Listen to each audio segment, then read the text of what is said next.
Bismillah. Assalamualaikum warahmatullahi wabarakatuh.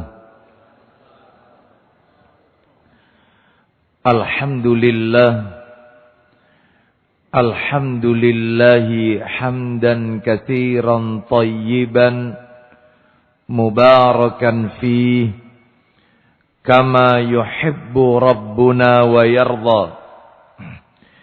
Wa ashhadu an la ilaha illallah wahdahu la syarika lah. Wa ashhadu anna Muhammadan abduhu wa rasuluh. Ya ayyuhalladzina amanu taqullaha haqqa tuqatih wa la tamutunna illa wa antum muslimun, amma ba'du. Fa inna asdaqal hadisi kitabullah wa khairal hadi hadi Muhammadin sallallahu alaihi wasallam, wa syarral umuri muhdatsatuha wa kullu muhdatsatin bid'ah wa kullu bid'atin dhalalah wa kullu dhalalatin finnar. Ikhwan wa akhwati fillah, tidak ada kata yang patut kita ucapkan di malam hari ini selain rasa syukur kita kepada Allah Subhanahu wa ta'ala atas segala karunia nikmat yang telah Allah berikan kepada kita. Di antara kenikmatan-kenikmatan tersebut yang kita rasakan pada malam hari ini adalah nikmat dipertemukannya kita kembali di salah satu rumah Allah dari sekian banyak rumah-rumah Allah yang ada di muka bumi ini, yaitu Masjid Namira, di dalam rangka melaksanakan amalan-amalan ketaatan kepada Allah Subhanahu wa ta'ala. Diawali dengan sholat isya berjamaah dan dilanjutkan dengan talabul ilmi, menuntut ilmu. Semoga langkah kaki kita, niat kita, seluruh rangkaian amal ibadah kita pada malam hari ini semuanya tercatat di sisi Allah sebagai pemberat timbangan amal kebajikan kita kelak di yaumil mizan. Bapak Ibu kaum muslimin dan muslimah rahimani wa rahimakumullah. Malam hari ini kita akan lanjutkan materi kita. Seperti biasa kajian kita di Selasa pekan yang ketiga ba'da isya di Masjid Namira. Pembahasannya adalah kitab yang ditulis oleh Imam Az-Zahabi rahimahullah, yaitu kitab yang berjudul Al-Kabair, kitab yang di dalamnya berisi tentang dosa-dosa besar. Baik, Bapak Ibu sekalian, kaum muslimin dan muslimah rahimani wa rahimakumullah. Ada 6 poin penjelasan yang disebutkan oleh para alim ulama terkait dengan orang yang meninggalkan sholat. 6 poin. 6 ini panjang Bapak Ibu. Mudah-mudahan waktunya cukup. Mudah-mudahan kita sesuaikan saja. Sehingga harapannya bulan depan jika Allah takdirkan kita bertemu kembali dan belum masuk Ramadan, ya kita akan lanjutkan dosa besar yang nomor 5 tentunya. Baik, kita lihat apa 6 pelajaran yang bisa kita ambil dari dosa besar yang nomor 4 ini. Meninggalkan sholat. 1. Yang pertama, Bapak Ibu sekalian, Hukum orang yang meninggalkan sholat bertahun-tahun. Bertahun-tahun dia tidak sholat. Mulai dari masa mudanya sampai masa tuanya. Dia hampir meninggalkan sholat. Lalu kemudian ketika dia mendengar betapa pentingnya sholat itu, maka pertanyaannya, perlukah dia harus mengqadha sholat yang sudah dia tinggalkan bertahun-tahun tersebut? Maka jawabannya para alim ulama adalah tidak ada kewajiban mengqadha sholat dengan dua alasan. Ada dua alasan tidak wajib qadha sholat. Ini bagi orang yang bertahun-tahun gak sholat. Apa alasannya? Yang pertama, Bapak Ibu, bahwasannya meninggalkan sholat merupakan perbuatan yang bisa mengeluarkan pelakunya dari Islam. Apalagi bertahun-tahun. Bahkan dalilnya pada bulan yang lalu sudah kami sampaikan kepada Bapak Ibu sekalian. Orang meninggalkan sholat dengan sengaja, maka sepakat jumhur ulama, kufur, kafir. Maka keluar dari Islam. Sepakat jumhur ulama.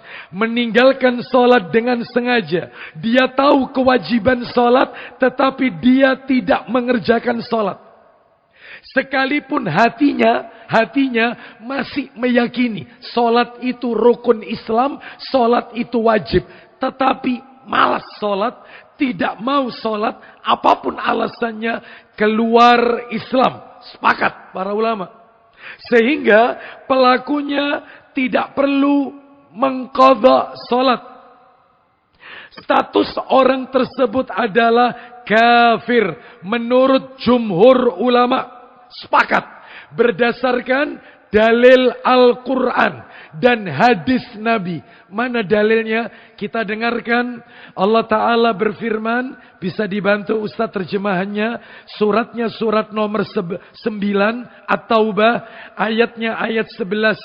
Surat At-Taubah ayat 11. Allah Ta'ala berfirman, kita dengarkan murattal ayatnya. At-Taubah ayat 11. Allah berfirman. Silakan Ustaz.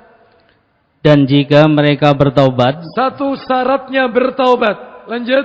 Melaksanakan sholat. Syarat yang kedua dia sholat. Ternyata dia nggak sholat. Yang ketiga Ustaz. Dan menunaikan zakat. Maka kalau ada seseorang yang dia sudah bertaubat, mengerjakan sholat dan menunaikan zakat, maka mereka itu Ustaz, maka berarti mereka itu adalah saudara-saudaramu seagama. Saudaramu seagama. Berarti kalau dia tidak sholat, bukan saudaramu seagama. Jelas sekali. Bahkan kata para alim ulama, disebutkan di dalam tafsir Ibnu Katsir, bahwasannya terkait dengan ayat ini, surat 9 At-Taubah ayat 11, berarti jika sholat tidak dikerjakan, bukanlah saudara seiman.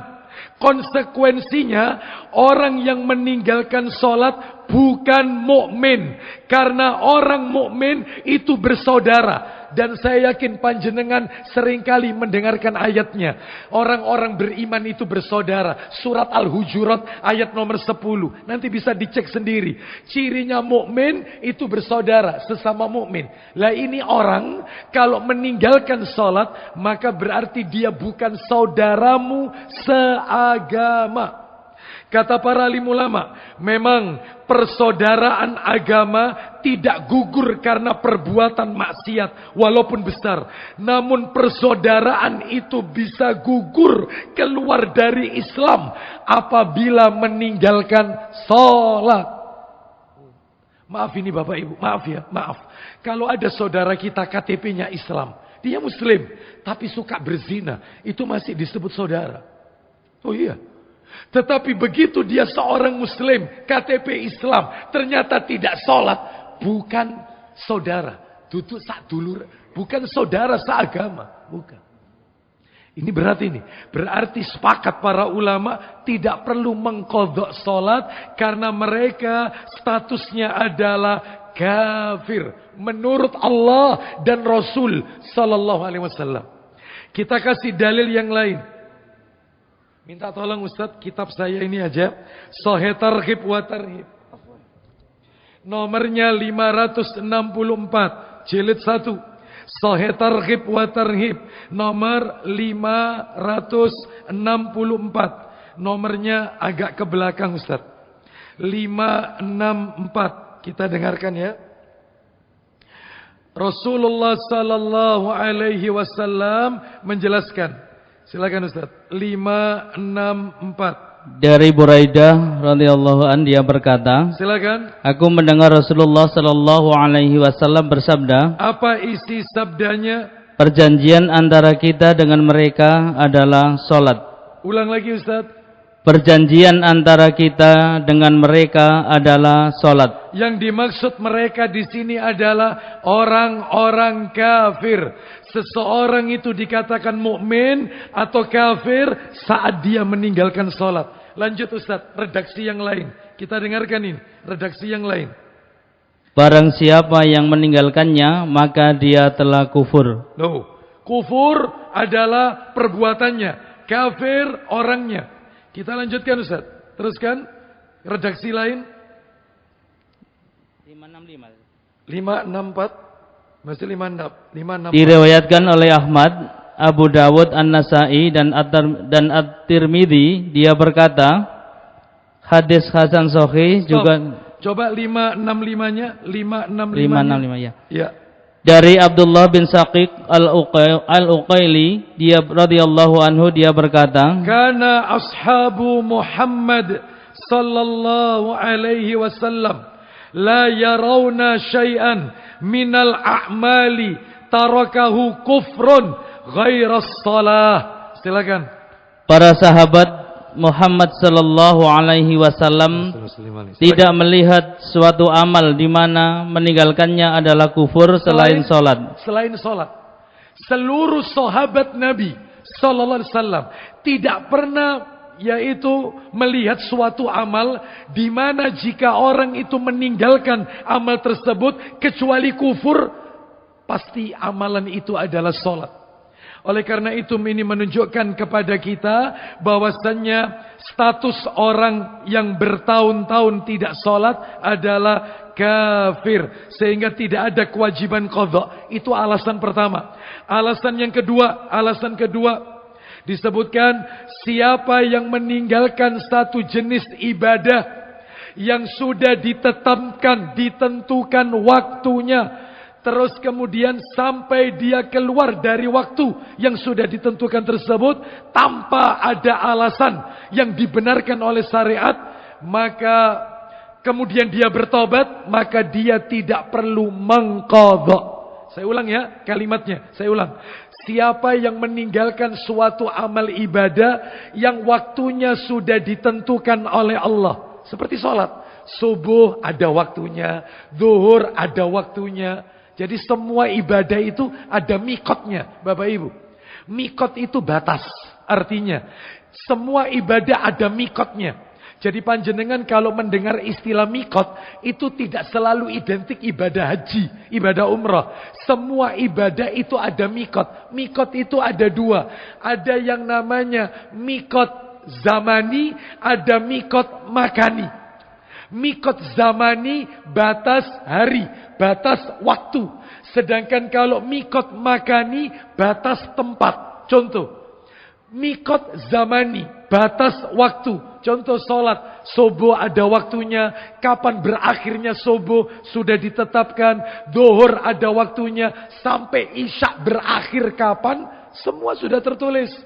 Puasa Ramadan hanya di bulan Ramadan saja. Tahajud ada waktunya, sepertiga malam terakhir. Seperti itu Bapak Ibu sekalian, semuanya. Idul Kurban 10 Zulhijjah, menyembelih kurban waktunya tanggal 10 sampai 13 Zulhijjah. Tasrik, akikoh ada waktunya 7 hari setelah bayi itu lahir. Semua ada waktunya. Ibadah itu ada. Semuanya ada. Semuanya ada. Dibatasi dengan waktu. Haji itu kapan? Haji itu dimulai 8 Zulhijjah sampai 13 Zulhijjah. Ada waktunya. Jadi kalau ada orang pergi haji bulan Syawal, ya salah. Karena waktunya sudah ditetapkan. Bapak Ibu sekalian. Idul Fitri 1 Syawal, jelas. Semua ada waktunya. Nah, mikot zamani. Lalu kemudian ada mikot makani. Batasan tempat orang tawaf itu di mana? Ada tempatnya sekitar Ka'bah. Orang sa'i itu di mana? Dari Sofa sampai ke Marwa. Orang lempar jumrah tempatnya di mana? Ketika wukuf, wukufnya di mana? Jadi kalau ada orang wukuf, wukufnya itu di Musdalifah, salah. Hajinya tidak sah. Ternyata dia wukuf, wukufnya di Mina, salah. Wukuf itu di Arafah, menginap bermalam di Musdalifah. Lempar jumrah itu di Jamarat, tempat pelemparan jumrah. Ada tempat-tempatnya. Bapak Ibu, semuanya sudah diatur. Seperti bahkan sholat saja diatur. Ada tempat-tempat yang kita nggak boleh sholat di situ. Kita nggak boleh sholat. Tempat-tempat yang kita nggak boleh sholat di situ. Seperti tempat yaitu sholat, misalnya di kuburan nggak boleh. Seperti lagi sholat di tempat yaitu pembuangan sampah atau di dekat pembuangan sampah, itu tidak boleh. Seperti sholat di tempat-tempat yang najis, maka itu juga tidak boleh. Sholat di di tempat yaitu yang biasa orang buang hajat, di situ tidak boleh, kecuali kalau tempat itu sudah berubah fungsi, direnovasi sehingga menjadi tempat sholat, musalla atau yang lain, maka nggak apa-apa karena berubah fungsi. Oleh karena itu ini semua sudah diatur di dalam Islam. Kembali penjelasan saya tadi. Alasan kedua, mohon maaf, siapa yang meninggalkan ibadah yang sudah ditentukan waktunya, ternyata dia lakukan sampai keluar waktu. Waktunya sudah habis. Ya. Terus tanpa ada alasan syar'i. Jadi tidak ada alasan, tanpa ada uzur syar'i, maka dia tidak perlu mengqadha ibadah tersebut. Enggak perlu. Jadi ini yang pertama ya. Lah terus gimana Ustaz? Untuk nutupi bertahun-tahun tidak sholat itu bagaimana? Bapak Ibu sekalian, nanti akan kami jelaskan di akhir-akhir. Sekarang yang nomor dua, kan saya janji ada 6 tadi. Yang nomor 2, pelajaran nomor 2. Ada 10 uzur. Nah ini menarik ini. 10 uzur boleh meninggalkan sholat berjamaah, termasuk boleh meninggalkan sholat Jumat. 10 uzur. Halal, tidak berdosa. 10 uzur syar'i. Boleh meninggalkan sholat berjamaah, termasuk meninggalkan sholat Jumat. Apa saja itu? 1, sakit berat. Bukan sakit ringan, sakit hati, bukan. Ini sakit berat ini. Ustadz sakit gigi, tetap ke masjid, tetap sholat Jumat. Seperti itu. Ustadz kudis, panu, kurap, tetap ke masjid. Ini sakit berat. Sakit yang dia kalau ke masjid, maka akan memperparah penyakitnya. Nah itu. Tuh. Ini yang pertama ini. Ada dalil? Ada sebenarnya ya. Nanti materi ini akan kami share seperti biasa ke takmir masjid melalui file PDF. Seperti biasa, setiap kajian selesai saya share PDF-nya. Nanti minta ke takmir. Semuanya saya kasih dalil ini. Cuman tidak saya bacakan karena mengingat waktunya. Biar tuntas maksud saya. Yang penting panjenengan paham uzur-uzurnya itu apa saja. 1, sakit berat. Yang kedua, boleh tidak sholat Jumat, boleh tidak berjamaah di masjid. Uzur yang kedua, hujan deras disertai hawa dingin, angin kencang. Boleh. Bahkan muadzin itu disunahkan menambahkan lafaz azan. Ketika melihat cuaca hujan deras, angin kencang, azannya ditambah. Yaitu, sallu fi buyutikum. Sholatlah kalian di tempat-tempat kalian, rumah-rumah kalian. Seperti itu. Ya, jadi ini diperbolehkan. Baik, ini yang nomor 2. Hujan deras dan hawa dingin. Angin kencang. Ustadz kalau gerimis ya tetap ke masjid. Tetap. Gerimis misalnya. Ini hujan deras. Ini nomor 2. Nomor 3, makanan yang telah dihidangkan dan dia sangat bernafsu untuk makan dan tidak sedang saum.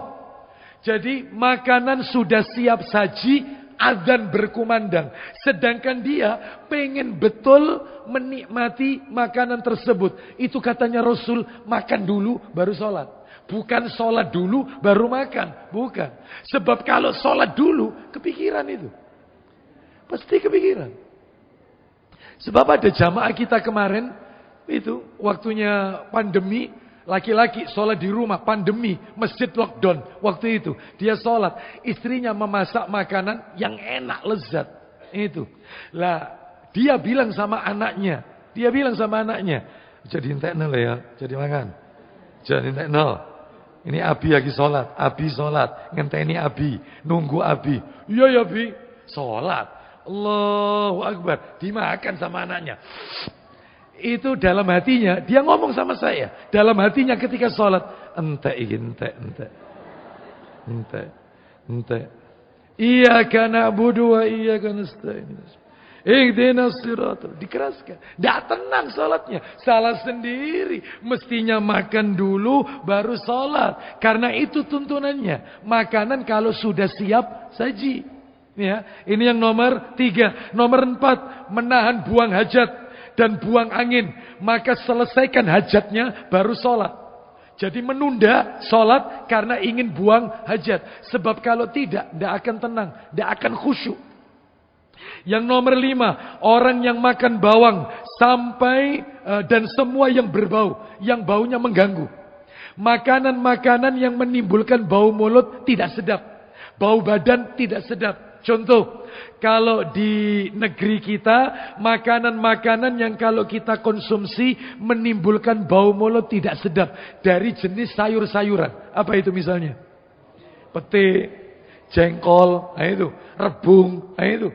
Kalau dari buah-buahan menimbulkan bau mulut tidak sedap, duren, nangka, itu. Sehingga dalam hal ini bersihkan mulut kita sampai bersih baru sholat.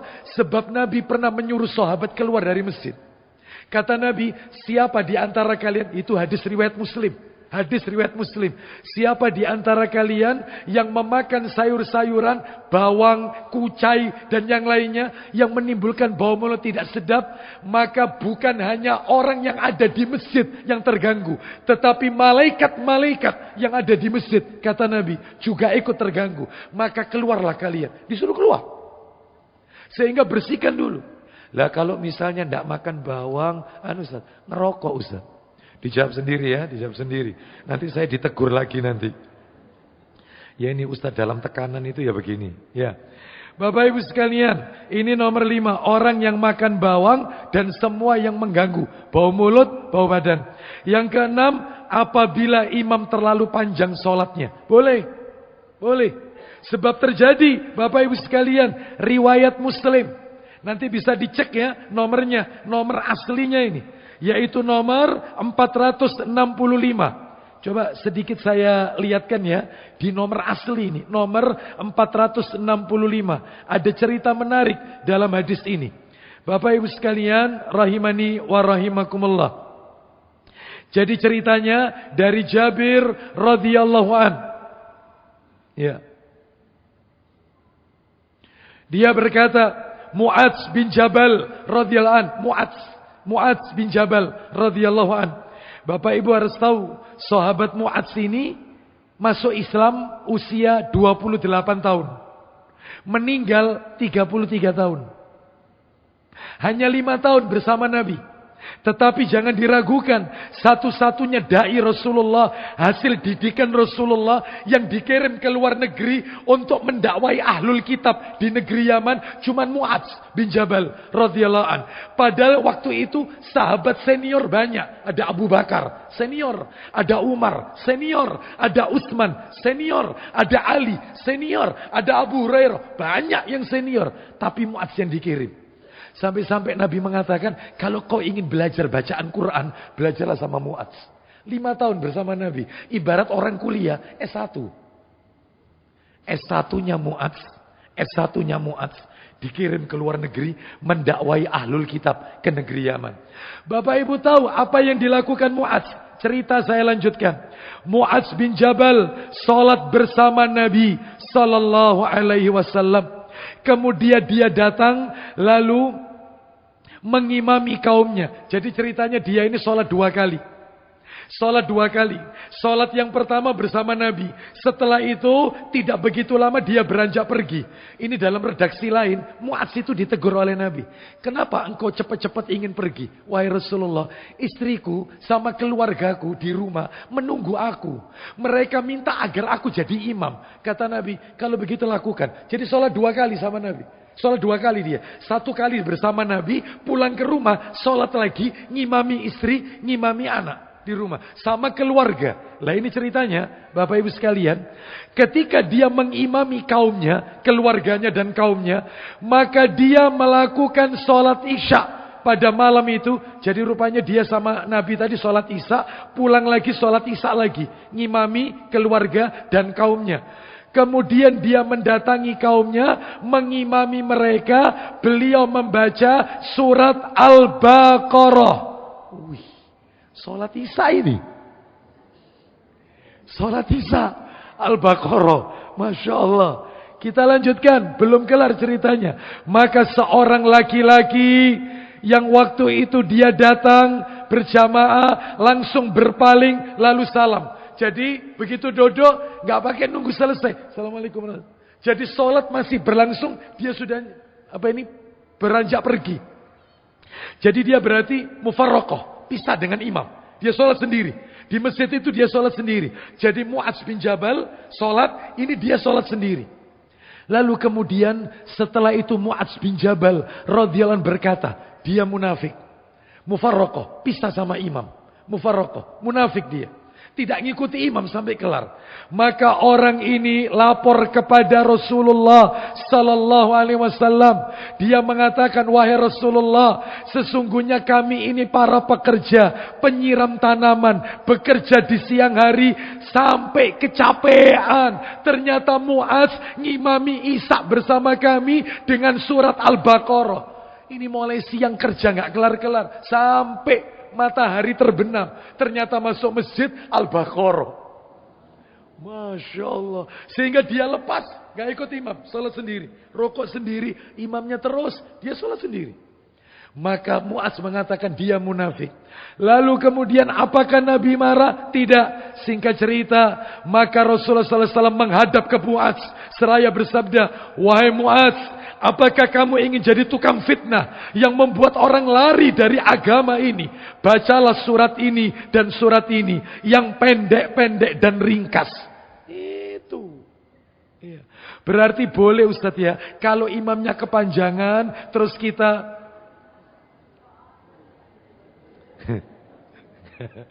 ya, kalau imam kita tadi Ustadz Haris, enggak lah, Ustadz Haris hafizahullah ta'ala. Jadi enggak kepanjangan, itu sudah ideal seperti itu.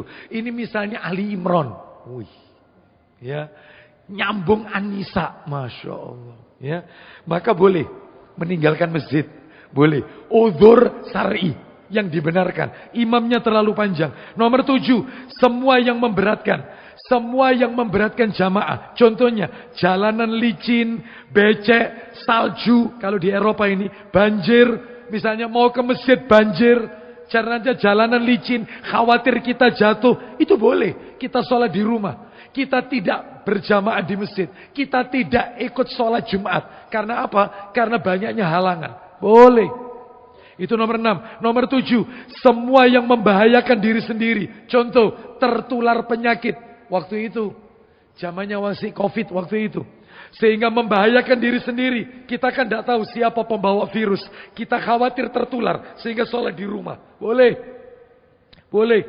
Yang nomor 9. Semua yang membahayakan orang lain. Jadi bukan hanya kita. Tapi kita membahayakan orang lain. Contoh, virus karier. Pembawa virus. Petugas yang menjaga keamanan. Itu kalau ditinggal, maka ada banyak kendaraan yang hilang. Sehingga dia harus menjaga parkiran. Termasuk penjaga lalu lintas, operator stasiun komunikasi. Seperti ATC. Yang ngatur pesawat itu landing kapan, take off kapan. Dia yang ngatur. Itu kalau ditinggal bahaya Bapak Ibu. Karena dia yang tahu kapan pesawat ini landing di landasan berapa, kapan take off landasan berapa. Dia yang mengendalikan, yang ngatur. Ini kalau ditinggal Jumatan, bahaya ini. Bisa. Termasuk polisi yang menjaga imam di Masjidil Haram. Imam sholat, kanan kiri ada polisi. Dia tidak ikut sholat. Gak apa-apa. Karena terkondisikan. Sebab kalau ditinggal bahaya. Loh apa bahayanya Bapak Ustadz? Lawang di sana katanya aman. Masjidil Haram. Bapak Ibu lupa rupanya. Umar bin Khattab radhiyallahu an itu ditikam pada saat sholat. Ya, bahkan tahun 50 sekian terjadi pengeboman di dalam Masjidil Haram. Bahkan Bapak Ibu nggak usah kaget, bukan menjadi rahasia lagi. Bahkan itu di YouTube bisa kita lihat. Ka'bah pernah kehilangan Hajar Aswad selama 21 tahun. Yang mencuri orang Syiah Iran, lalu dikembalikan oleh pemerintah Iran dalam keadaan tidak utuh lagi. Yang mencongkel orang Iran, 21 tahun orang tawaf tidak ada Hajar Aswad. Yang mencuri mereka. YouTube buka, ini sudah bukan rahasia lagi. Sehingga dalam hal ini dijaga ketat. Lihat penjaga Hajar Aswad, polisinya selalu di atas. Waktunya Jumatan dia tetap di atas, menjaga.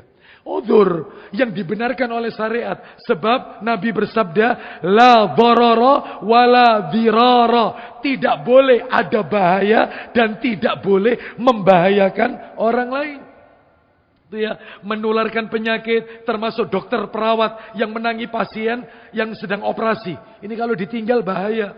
Termasuk petugas penjaga keamanan dan seterusnya. Yang ke-10 terakhir, udzur yang dibenarkan adalah semua yang mengkhawatirkan. Semua yang mengkhawatirkan. Contohnya, khawatir tertular penyakit, khawatir membahayakan keluarga apabila ditinggalkan, khawatir hilangnya harta, kematian orang dekat dan kita tidak bersamanya. Terdengar kabar, si fulan keluarganya lagi sakit keras. Kata dokter, ini tidak ada harapan lagi. Bahkan katanya dokter, ini selang kalau tak ambil, meninggal ini sudah. Ini cuma ada bantuan selang aja. Ya apa? Keluarga setuju. Ya. Gimana ini? Ini kalau tak ambil, sudah selesai. Orang ini meninggal. Dia ini hidupnya mengandalkan ini aja. Bagaimana? Itu. Lah ini kalau ditinggal, khawatir kehilangan keluarga. Dia harus menunggu. Dia harus mentalkin keluarganya. Supaya membaca kalimat tauhid di detik-detik akhir hayatnya. Sebab ada yang begini. Saya punya jamaah.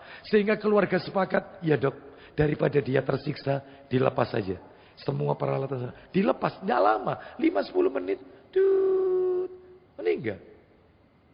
Awalnya saturasinya tambah rendah. Ini kalau dibiarkan kasihan. Gimana keluarga? Ini kalau tak lepas, selesai. Dilepas saja dok. Daripada menyiksa dia, selesai, meninggal. Ini menunjukkan boleh dalam rangka kematian orang dekat dan kita tidak bisa bersamanya. Sehingga meninggalkan sholat di masjid. Boleh, udzur. Khawatir tertinggal dalam perjalanan. Yaitu boarding pesawat. Ini kalau tak tinggal sholat, maka pesawat akan take off. Sehingga saya akan kehilangan. Yaitu tiket dan seterusnya. Kereta dan seterusnya. Maka sholatlah di kendaraan saja. Baik. Sekarang kita lanjutkan pelajaran yang nomor 3. Kan tadi pelajaran nomor 2. Pelajaran nomor 2 10 udzur. Sekarang yang nomor 3 Bapak Ibu. Lamaran dari orang yang meninggalkan sholat. Apakah diterima? Lamaran dari orang yang meninggalkan sholat. Diterima atau tidak? Jawabannya jumhur ulama sepakat. Sepakat. Wanita tidak boleh menerima lamaran dari laki-laki yang tidak salat. Haram. Tidak boleh. Lamaran tersebut wajib ditolak, dijauhi serta tidak diterima. Jika diyakini bahwa yang melamar itu adalah betul-betul orang yang tidak salat. Loh gimana caranya? Makanya boleh pihak wanita itu bertanya-tanya di sekitar masyarakat di mana laki-laki itu tinggal. Saya sering didatangi seperti ini. Datang orang ke saya, Ustadz kenal sama orang namanya si Fulan. Ya, saya kenal. Ustadz punya anak perempuan. Iya, saya punya anak perempuan. Kira-kira ini Ustadz, saya minta pertimbangan Ustadz. Kalau anaknya orang itu minta anaknya Pak Ustadz, Ustadz kasihkan atau tidak? Saya jawab sesuai dengan yang saya lihat. Gak boleh mengada-ada. Gak boleh katanya orang. Harus mata telanjang. Saya sendiri yang melihat. Saya bilang, gak saya kasihkan. Loh kenapa Pak Ustadz? Saya pernah melihat anaknya orang itu mabuk. Dan dia tidak pernah kelihatan di masjid suka mabuk. Makanya tidak tak kasihkan. Memangnya kenapa Pak Ustadz? Memangnya kenapa Pak? Anaknya orang itu minta anak saya. Makanya Pak Ustadz tak jadikan pertimbangan. Ini boleh. Boleh. Dalam rangka menyelamatkan saudara kita supaya tidak terdolimi. Boleh. Makanya dicek. Ya, ditanyakan. Sholat atau tidak. Nah seperti itu. Ya, baik. Bahkan ada orang tua berkata kepada saya. Dia meminta saya untuk khutbah nikah. Kira-kira dapat 3 bulan. Ketemu lagi dengan orang itu di salah satu acara perhelatan. Resepsi pernikahan. Saya tanya, gimana putrinya? Ya, apa sudah sudah mulai proses? Mungkin sudah ada isi. Ya, mau punya momongan. Ada apa Ustadz kok punya momongan? Saya ini orang tuanya. Ustadz kan tahu saya jadi walinya. Iya, saya sendiri yang menyuruh anak saya untuk cerai. Loh, kenapa? Baru 3 bulan. Kenapa? Karena ternyata suaminya terindikasi yaitu ke pemahaman Syiah. Sebulan pertama anak saya sudah curiga Ustaz. Sudah curiga. Anak saya kalau suka menyebut Abu Bakar, Umar bin Khattab, marah-marah suaminya. Gak usah nyebut itu. Itu. Bulan kedua lebih parah lagi, tidak sholat. Bulan ketiga lebih parah lagi, mengolok-ngolok istrinya Rasul, Aisyah dan semuanya. Ummul Mukminin dikatakan Ummu Syurur, ibunya orang-orang jelek, dicaci maki. Wes daripada nanti hamil Ustaz, nanti tambah saya sendiri yang memutuskan, sudah bisa aja. Ya bagus, betul. Ya. Jadi Bapak Ibu sekalian, jadi tidak boleh menerima lamaran orang yang tidak sholat. Ya, nggak boleh. Ini nomor 3. Nomor 4, cara tobat bagi orang yang ninggalkan sholat. Lah ini, gimana tobatnya orang yang ninggalkan sholat? Bertahun-tahun nggak sholat, baru sekarang sadar. Astagfirullah, betapa banyak masa muda saya dulu nggak sholat. Ya, saya sering meninggalkan sholat. Gimana cara tobatnya? Maka kata para alim ulama, cara tobatnya adalah 1, sholat sunnah taubat 2 rakaat. Yang kedua, menyesal. Yang ketiga, bertekad dalam hati untuk tidak mengulanginya kembali. Yang keempat, memperbanyak sholat sunnah untuk menutupi fardunya yang sekian lama dia tinggalkan. Makanya jangan meremehkan qobliyah, ba'diyah, tahiyatul masjid, sholat sunnah suruk, isyraq, sholat sunnah duha, tahajud, witir, yang sunnah-sunnah. Jangan diremehkan. Sholat sunnah istikharah, sholat sunnah taubat, sholat sunnah setelah mimpi buruk. Macamnya banyak sholat sunnah ini. Ada 20-an kurang lebih. Macam sholat sunnah. Sholat sunnah khusuf gerhana matahari, ikut. Sholat sunnah khusuf gerhana bulan, ikut. Untuk apa? Menutupi fardunya yang dia tinggalkan. Yaitu cara tobatnya. Mana dalilnya? Ustadz minta tolong Ibnu Majah Ustadz. Ibnu Majah. Nomornya 1181 Ustadz. Belakang-belakang sendiri Ustadz. 1181. Kita dengarkan Ibnu Majah, Sunan Ibnu Majah 1181. Ya, silakan dari Tamim Ad-Dari radhiyallahu an. Silakan. Dari Tamim Ad-Dari, Nabi sallallahu alaihi wasallam bersabda, "Awwalu ma yuhasabu bihil 'abdu yaumal qiyamati salatuhu." Silakan. Yang pertama kali dihisab dari seorang hamba di hari kiamat adalah salatnya. Salatnya yang pertama kali. Salat yang pertama kali diaudit oleh Allah, diperiksa. Lanjut Ustaz, silakan. Jika dia menyempurnakannya. Stop. Apabila 5 waktunya sempurna, tidak ada cacat, tidak ada yang kehilangan, maka akan ditulis baginya yang sunnah. Yang sunnah ikut dengan sendirinya. Lah kalau ada yang cacat, ada yang kurang, fardunya ada yang pernah dia tinggalkan. Lanjut Ustaz. Dan jika dia tidak menyempurnakannya, Qala Allah subhanahu li malaikatihi unzuru hal tajiduna li 'abdi min tatawwu'. Silakan. Allah berfirman kepada malaikatnya, Apa kata Allah Azza wa Jal? lihatlah, apakah kalian menemukan pada hambaku dari salat sunnahnya? Coba kalian lihat apakah hambaku ini memiliki salat sunnah. Lanjut. Maka sempurnakanlah dengan salat sunnah tersebut dari salat wajibnya yang hilang. Fa'akmilu biha ma dhayya'a min faridatihi. Maka jadikan salat sunnahnya itu sebagai penutup, penambal dari fardunya yang cacat, yang kurang, yang pernah dia tinggalkan. Tuh itu.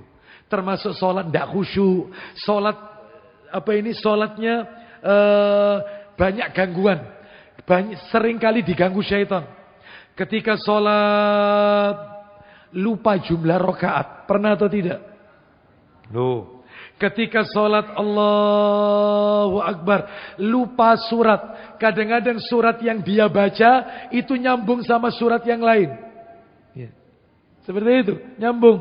Ya. Contoh banyak Bapak Ibu sekalian. Contoh, laqad khalaqnal insana fi ahsani taqwim, thumma radadnahu asfala safilin, illa alladhina amanu wa amilus salihati wa tawasaw bil haqqi wa tawasaw bis sabr. Loh kok nyambung al-asr? Mestinya kan falahum ajr. Baca al-asr juga begitu. Wal asr. Innal insana lafi khusr illa alladhina amanu wa amilus salihati falahum ajrun ghair. Tumpang tindih. Al-kafirun enggak kelar-kelar. Qul ya ayyuhal kafirun la a'budu ma ta'budun. Panjang. Lakum dinukum wala antum wala ana. Muter enggak kelar-kelar. Sering seperti itu. Ketika sholat sering angop. Padahal ketika tidak sholat dia tidak ngantuk. Atau ketika sholat mengingat sesuatu di luar sholat. Allahu Akbar. Tak tekeku nulan duitku. Iya. Apalagi ibu-ibu. Allahu Akbar. Meni masa apa ya? Rawon gak enak, soto di kulkas kalau ada daging. Allahu Akbar. Cuman nek brengkesan enak kaya insan. Sami Allah, begitu rakaat berikutnya, ya Allah ini rakaat keberapa ya Allah? Lupa. Diganggu syaitan. Lah kalau seperti ini Bapak Ibu, itu menyempurnakannya dengan sholat sunnah. Jangan pernah tinggalkan qobliyah, ba'diyah. Itu jangan. Baik, kita lanjutkan. Terus sekarang yang nomor 5. Tinggal satu lagi kita akhir ini. Insya Allah tuntas. Mudah-mudahan. Nomor 5. Nah ini ya. Nomor 5 ini. Ini penting. Nomor 5 ini. Dirinci. Setelah jelas. Orang yang meninggalkan sholat.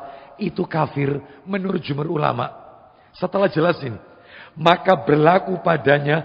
Seperti hukum-hukum orang murtad. Hukum berlaku seperti orang keluar Islam. Sama. Apa saja itu? 1. Orang murtad tidak sah menikah. Ia tidak sah menikah. Jika terjadi akad nikah, maka nikahnya batal. Dan istrinya tidak halal digauli. Tidak boleh. Laki-laki tidak sholat, maka tidak boleh menjima istrinya. Dan istri boleh menolak. Taat dulu kepada Allah. Aku tidak akan pernah taat kepada orang yang tidak taat kepada Allah. Aku akan taat kepada engkau. Karena itu surgaku. Selama engkau taat kepada Allah. Yang ngasih rezeki kepada kamu. Dan menciptakan, menghidupkan kamu. Dan mematikan kamu. Baru aku cinta. Seperti itu. Jadi cintanya jangan kebablasan. Ya. Oleh karena itu. Maka dia tidak sah menikah. Jadi jika terjadi akad nikah, nikahnya batal. Dan istrinya tidak halal baginya. Pernikahannya batal. Jadi ada wanita dinikahi, ternyata dalam pernikahan dia tidak sholat. Batal itu nikahnya. Sepakat jumhur ulama, dan ini disebutkan dalam hadis riwayat Malik, dalam Al-Muwatta dan Daruqutni dan seterusnya. Yang kedua, jika ia meninggalkan sholat setelah akad nikah, jadi setelah akdun nikah dia tidak sholat, maka pernikahannya gugur sehingga istrinya tidak halal lagi baginya. Hal ini berdasarkan ayat yang telah disebutkan tadi, dan menurut rincian ahlul ilmi dan termaktub dalam surat Al-Mumtahanah ayat 10, surat nomor 60 ayat 10. Tuh, hati-hati ini ya, hati-hati. Memiliki suami tidak sholat. Yang ketiga, orang yang tidak sholat, jika dia menyembelih hewan kurban, kalau tidak sholat, maka daging hewan sembelihannya tidak halal dimakan. Makanya hati-hati cari tukang jagal. Carilah tukang jagal yang sholat. Itu. Karena daging itu menjadi haram. Padahal, Pak, Bu, maaf ini, panjenengan harus tahu, sembelihannya ahlul kitab, Yahudi dan Nasrani, di surat Al-Maidah ayat 5, sembelihannya Yahudi, sembelihannya Nasrani, halal kita makan. Halal kita makan. Sekalipun mereka tidak baca bismillah, cukup kita yang baca bismillah. Al-Maidah ayat 5. Tapi sembelihannya orang tidak sholat, dihukumi kafir, murtad, sehingga derajatnya lebih parah daripada ahlul kitab. Ahlul kitab, mereka tidak baca bismillah, tidak sholat, masih boleh kita makan. Al-Maidah ayat 5. Tapi orang tidak sholat lebih parah dari Yahudi, lebih parah dari Nasrani. Hati-hati, dihukumi murtad. Berat loh, orang meninggalkan sholat ini berat, Pak. Saya menyampaikan materi saja ketir-ketir saya. Karena ini berat sekali untuk saya sampaikan. Tapi mau tidak mau ini ilmu, harus disampaikan. Yang keempat, tidak boleh masuk Mekah. Orang meninggalkan sholat, dia tidak sholat terus menerus, atau bahkan berkeyakinan sholat itu tidak wajib. Sholat itu untuk orang Arab. Saya bukan orang Arab. Nah, itu. Dia tapi Islamnya Islam kejawen, Islam KTP, tapi tidak mau sholat. Itu tidak boleh masuk Mekah. Berdasarkan firman Allah surat nomor 9 At-Taubah ayat 28. Nanti dicek sendiri. Nggak boleh masuk Mekah. Hati-hati. Itu nomor 4. Nomor 5. Terakhir. Oh, sampai 7 ini ya. Yang pelajaran 5 itu sampai 7 ini. Karena dihukumi murtad. Lah ini berlaku hukum-hukum. Yang kelima. Jika ada kerabatnya yang meninggal, maka dia tidak boleh ikut serta dalam warisan. Gak bisa dapat warisan. Karena dia meninggalkan sholat. Contoh. Ada seseorang yang meninggal dunia. Meninggalkan anak-anaknya tidak sholat. Bapaknya ahli sholat. Bapaknya ahli sholat. Meninggalkan warisan, sedangkan anaknya tidak sholat. Orang yang meninggal itu seorang muslim yang taat, sementara anaknya tidak sholat. Ternyata ada sepupunya, misanan, itu yang sholat. Siapa yang berhak mendapatkan warisan? Maka disebutkan dalam riwayat Muslim, yang berhak adalah sepupunya. Anak tidak ikut dapat warisan. Jelas, anak loh ini, anak nggak dapat. Kenapa? Nggak sholat. Rentetannya panjang, Pak. Risikonya besar ini. Orang tidak sholat ini. Sudah pernikahannya gugur, tidak dapat warisan. Nikahnya tidak sah. Batal. Bahaya. Bapak Ibu. Nanti kita rinci ya. Ninggalkan sholat itu kayak apa saja. Nanti rinciannya. Nomor 6. Jika ia meninggal, mayatnya tidak boleh dimandikan. Orang meninggalkan sholat.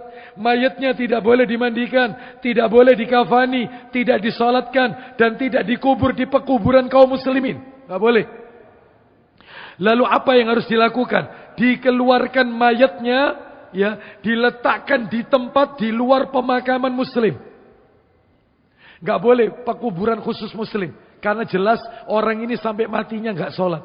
Sebab saya pernah dimintai tolong. Ustadz bisa Ustadz nanti mimpin sholat jenazah. Saya mau tanya, siapa yang kenal di antara orang-orang ini?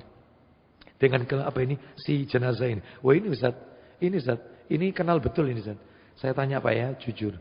Kira-kira si jenazah ini sholat tidak? Tidak pernah sholat Ustaz. Tidak pernah sholat. Ya, kerjanya ke dukun, kelenik-kelenik. Tidak pernah sholat. Nyimpan keris, macam-macam Ustaz. Ya, ya sudah. Sholat yang lain saya tidak. Tidak boleh disolati. Ya, karena dia tidak sholat. Sampai wafatnya. Yang ketujuh, pada hari kiamat nanti, dia orang yang tidak sholat dikumpulkan bersama Fir'aun, Haman, Qarun, Ubay bin Khalaf. dan pemimpin kaum kafir. Na'udzubillah. Berdasarkan hadis riwayat Imam Ahmad. Ya, ini menunjukkan bahwasannya meninggalkan sholat ini berbahaya. Namun sayangnya masih ada orang yang menganggap remeh masalah ini. Sekarang terakhir penutup nomor 6. Pelajaran nomor 6. Penutup ini. Penutup. Berbagai kasus dan hukumnya bagi orang yang meninggalkan sholat. Lah ini yang penting ini. Nomor 6 ini. Poinnya di sini poinnya. Nomor 6. Beberapa kasus dan hukum bagi orang yang meninggalkan sholat. Kasus pertama. Orang yang meninggalkan sholat dengan mengingkari kewajiban. KTP-nya Islam, dalam hati ingkar. Saya tidak mengakui sholat itu wajib. Waliyadzubillah min hadzal kalam. Kita berlindung kepada Allah dari perkataan seperti ini. Saya tidak mengakui sholat itu wajib. Saya Muslim. Saya Islam. KTP saya Islam. Tapi saya tidak mau sholat. Karena sholat itu menurut saya tidak wajib. Mengingkari. Sepakat ulama untuk kasus pertama ini. Kafir, murtad, keluar Islam. Nomor 1. Kasus pertama. Kasus kedua. Orang yang meninggalkan sholat dengan menganggap gampang. Dan tidak pernah sholat sama sekali. Hatinya yakin. Kalau ditanya, Mas, mbok sholat. Panjenengan, menurut panjenengan sholat itu gimana? Wajib. Wajib. Rukun Islam enggak? Rukun Islam. Nomor berapa? Nomor 2. Setelah syahadat. Lah terus kenapa kok enggak sholat? Males. Menganggap remeh. Menganggap gampang. Sehingga sampai tua tidak sholat. Maka kasus nomor 2 ini sepakat jumhur kafir. Keluar Islam. Nomor 2 ini. Meskipun hatinya masih mengakui kewajiban. Tapi nggak sholat sama sekali. Kasus ketiga. Lah ini.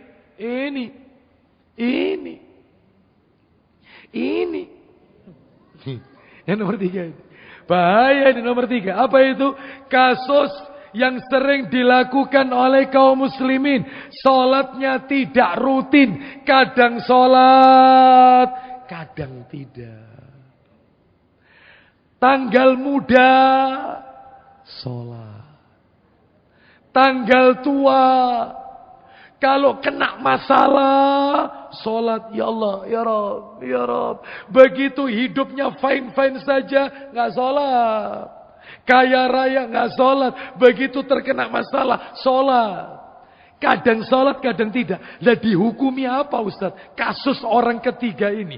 Maka kata para alim ulama, orang semacam ini di dalam dirinya ada iman dan ada nifak, munafik.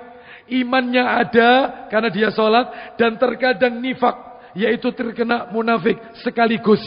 Sehingga orang seperti ini ya dihukumi di dalam Islam secara zahir dia muslim. Ya, tapi secara batin maka dalam hal ini hanya Allah yang mengetahuinya, sehingga hukumnya dikembalikan kepada Allah saja. Bapak Ibu. Ya. Sehingga kita tidak boleh bermudah-mudahan mengkafirkan orang yang kasus ketiga ini. Karena dia kadang sholat, kadang tidak. Kadang sholat, kadang tidak. Ya, seperti itu. Maka dalam hal ini diserahkan kepada Allah Azza wa Jalla. Kasus keempat. Kasus orang yang meninggalkan sholat dan dia tidak tahu kalau sholat itu wajib. Sholat itu penting. Ya. Dan dia tidak tahu kalau meninggalkan sholat itu berdampak kafir. Dia tidak tahu. Jahil. Mohon maaf. Bodoh dalam masalah ini. Mohon maaf. Jahil. Maka kasus keempat ini adalah tidak dihukumi kafir karena dia jahil. Tetapi dia masuk orang yang melakukan dosa besar. Tapi tidak keluar Islam. Karena dia tidak mengerti kalau meninggalkan sholat itu berdampak keluar Islam. Tidak paham. Gak ada orang yang ngajari dia sholat. Dia tidak tahu sholat itu hukumnya apa. Ya, perintahnya bagaimana. Ninggalkan itu bagaimana dosanya. Gak paham. Nah ini. Yang nomor 5. Kasus orang yang meninggalkan sholat hingga keluar waktunya.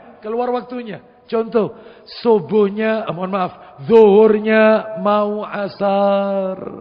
Salat asarnya mau maghrib. Salat maghribnya mepet. Kurang 1 menit, 2 menit isya. Ya, salat isyanya mau subuh. Masya Allah. Bahkan dijamak qashar sama subuh. Masya Allah.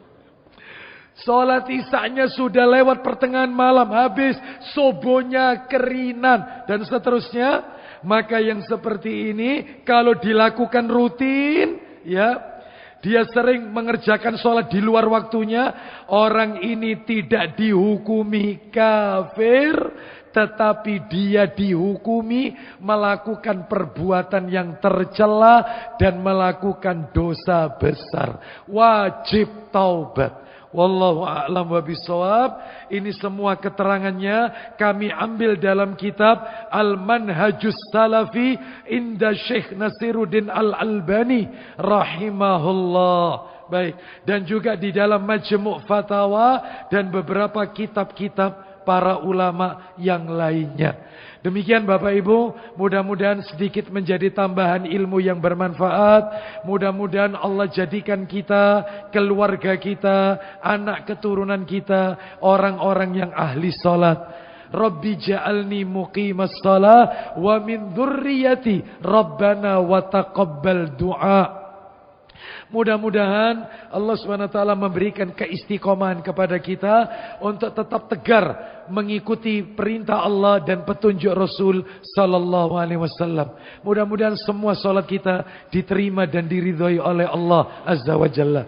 Kita tutup wassallallahu ala nabiyyina wa ala alihi washabihi wasallam.